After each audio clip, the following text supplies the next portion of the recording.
So ayun na nga, para sa kanyang presyo, ipapakita ko na lang din sa inyo yung updated price para dito sa Monarch Axis 125. So, nakita na rin natin siya.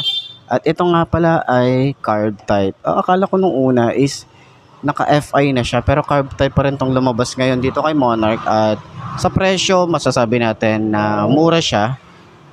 Tapos ganito yung itsura, napakaganda. Talagang, alam mo yun, parang naka-custom na siya. Pero marami ka pang pwedeng gawin dito sa motorcycle na to. At pwede mo pang dagdagan ng mga accessories.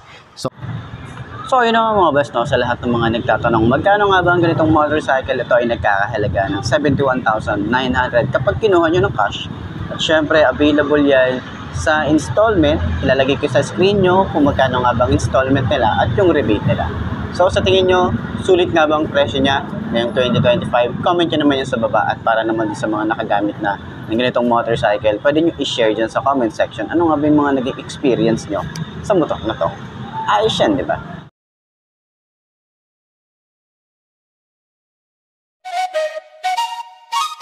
Let's go.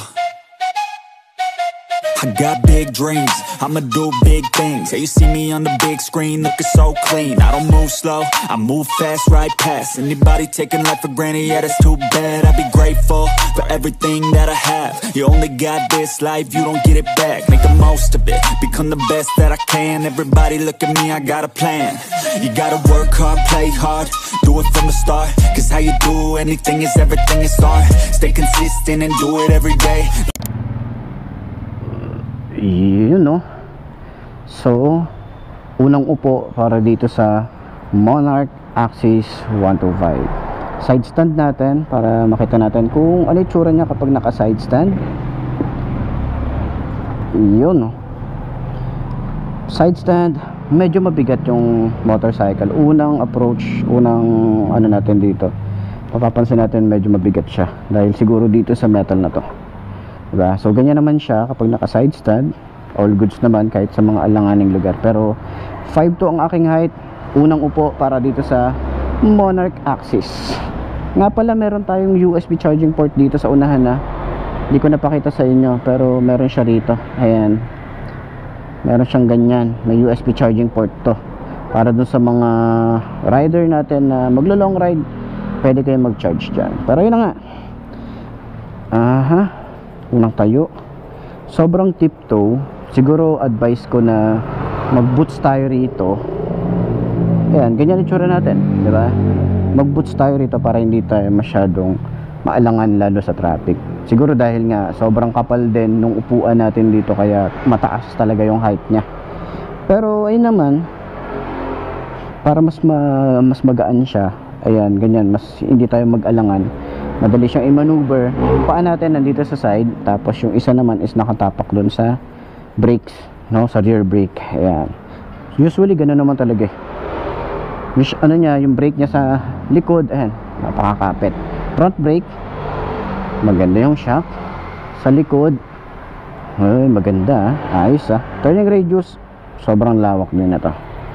Ayan.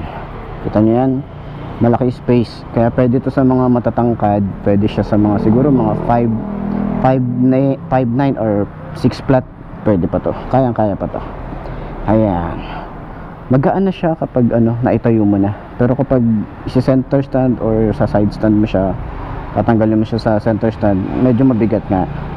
So yun yung una nating napansin dito.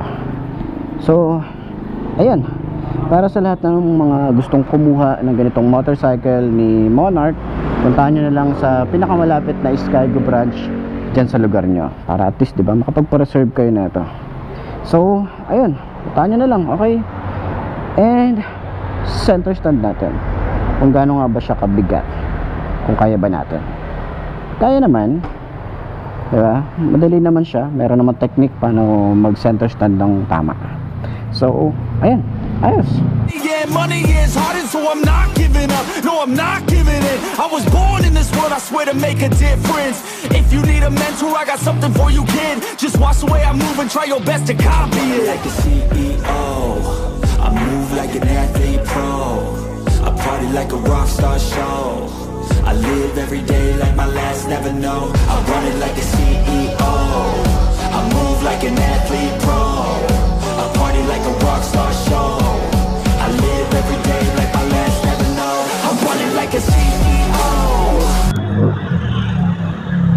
ayun na nga ngayong 2025, merong update para dito sa may XRM 125. So ngayon upuan natin siya. So medyo maraming tao dun sa loob, kaya dito tayo sa labas, kaya okay lang naman. Pero yun na nga, 5'2" ang ating height. Upuan natin para at least malaman nyo doon sa mga gustong bumili ng ganitong motorcycle na kagaya ko yung height, meron tayong reference. So medyo pababa lang yung level nung ano natin dito, nung ground natin, pero goods lang yan. So 5'2" ang ating height. Ayan.